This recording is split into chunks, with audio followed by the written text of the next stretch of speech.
130 megawatts from each one of these generators, enough to supply a city of about 65,000 homes from each one of our units. And if all 17 of these are running, we can make 2,080 megawatts as a power plant. The lights on our generators show the ones are in operation. It's not unusual for several of these not to be running. We don't have enough water flow here to run full power 24 hours a day. So we're a peak power station. That means at night, we cut back and run only 2 generators at the most. That way we conserve water.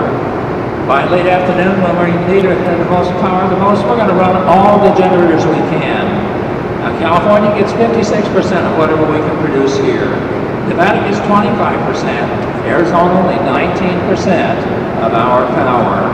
Now we have a smaller generator down the power plant floor that's horizontal and surrounded by the silver fence. That's a Pelt water wheel generator.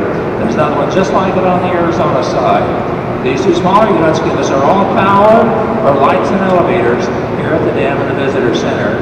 So any maintenance or work we have to do inside this dam is powered by these 2 small units.